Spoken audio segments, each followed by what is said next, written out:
আপনি কি কল্পনা করতে পারেন এমন এক জায়গার কথা যেখানে মাটির নিচ থেকে বেরিয়ে আসছে হাজার হাজার কাটা মাথা? কোনো যুদ্ধ নয়, কোনো গণকবর নয়, বরং সারি সারি পাথুরে মূর্তির মুন্ডু, যাদের ঠোঁটে লেগে আছে এক রহস্যময় হাসি। ভারতের উড়িষ্যায় এক নির্জন পাহাড়ের চূড়ায় অবস্থিত এই রত্নগিরি মহাবিহার। আজ আপনাকে এমন এক সত্যের মুখোমুখি দাঁড় করাবো যা শুনে আপনার মেরুদণ্ড দিয়ে হিমশীতল স্রোত বয়ে যাবে। যারা দুর্বল চিত্তের, দয়া করে তারা ভিডিওটি এখনই বন্ধ করতে পারেন। স্বাগতম অজানা জগৎ 2M এ।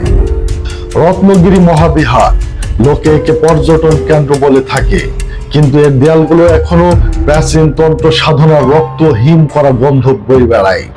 ষষ্ঠ শতাব্দী থেকে এই স্থানটি ছিল বজ্রযান বা তান্ত্রিক বৌদ্ধ ধর্মের প্রধান গবেষণাগার। এখানকার সন্ন্যাসীরা সাধারণ কোনো পূজা করতেন না, তারা সাধনা করতেন এমন এক শক্তির যা মৃত্যুকে পর্যন্ত জয় করতে শেখায়। কিন্তু সেই সাধনার চরম মূল্যই কি ছিল এই ধ্বংস? আপনি যদি এখানকার স্থাপত্যগুলো দেখেন, দেখবেন প্রতিটি নকশায় জ্যামিতিক জটিলতা আছে। গবেষকরা বলেন এটি কেবল একটি মঠ নয়, এটি ছিল একটি জীবন্ত মণ্ডল, অর্থাৎ এমন এক স্থাপনা যা মহাবিশ্বের কোনো গোপন পোর্টাল বা প্রবেশদ্বার হিসেবে কাজ করত। তাহলে কি সেই পোর্টাল দিয়ে এমন কিছু বেরিয়ে এসেছিল যা সামলানো একেবারে সম্ভব হয়নি? এবার আসা যাক সবচেয়ে হাড় কাঁপানো রহস্যে। রত্নগিরিতে খনন কার্য চালিয়ে পাওয়া গেছে অগণিত বুদ্ধ মস্তক, কিন্তু অদ্ভুত বিষয় হলো তাদের দেহগুলো কোথায়? কেন কেবল মাথাগুলোই এক জায়গায় জমানো আছে? রসাতলে জয় ইতিহাসের পাতা উল্টালে এক ভয়ঙ্কর তথ্যে পৌঁছানো যায়। তান্ত্রিক সাধনায় মস্তক বা মুন্ডু হলো জ্ঞানের আধার।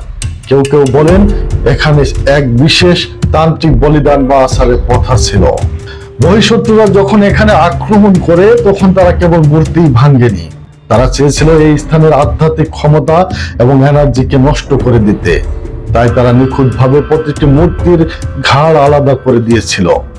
আজও পূর্ণিমার রাতে এই ধ্বংসস্তূপের মাঝখানে কান পাতলে কি সেই প্রাচীন তান্ত্রিক মন্ত্রের প্রতিধ্বনি শোনা যায়? তবে স্থানীয়রা কিন্তু এখনো রাতে এদিকে আসার সাহস পায় না। রত্নগিরির প্রধান মঠের দরজাটি পৃথিবীর অন্যতম শ্রেষ্ঠ শিল্পকর্ম, কিন্তু আপনি লক্ষ্য করেছেন সবুজ ক্লোরাইড পাথরের এই দরজায় যে অপার্থিব কারুকার্য রয়েছে তা কোনো সাধারণ মানুষের পক্ষে বানানো সম্ভব ছিল না। এর প্রতিটি ভাঁজে এমন সব সংকেত খোদাই করা আছে যা কোনো প্রাচীন কোড বা গুপ্ত সংকেতের মতো।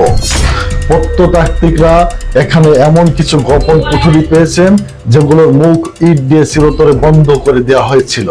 কিন্তু কেন? ভিতরে কি এমন ছিল যা জগতের সামনে আসা বিপজ্জনক ছিল? কোনো প্রাচীন মহামারী, নাকি কোনো তান্ত্রিক অভিশাপ যা আজও সেখানে বন্দী অবস্থায় আছে? রত্নগিরি আমাদেরকে শেখায় জ্ঞান যেমন মানুষকে মুক্তি দেয়, তেমনি অতি গোপন জ্ঞান ডেকে আনতে পারে চরম বিনাশ। এই ধ্বংসাবশেষ কেবল পাথর নয়, এটি আমাদের পূর্বপুরুষদের এক সতর্ক বার্তা। মাটির নিচে চাপা পড়ে থাকা সেই অগণিত চোখ আজও আমাদের দিকে তাকিয়ে আছে। হয়তো তারা অপেক্ষা আছে এমন কারো যে আবার সে বন্ধ দরজাগুলোকে খুলে দেবে।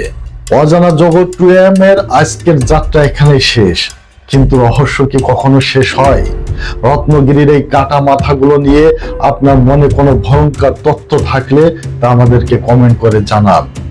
আর যদি সাহস থাকে তবে সাবস্ক্রাইব করে যুক্ত হয়ে যান আমাদের এই রহস্যময় পরিবারে। সাবধানে থাকবেন, কারণ সত্য সবসময় সুন্দর হয় না। ধন্যবাদ।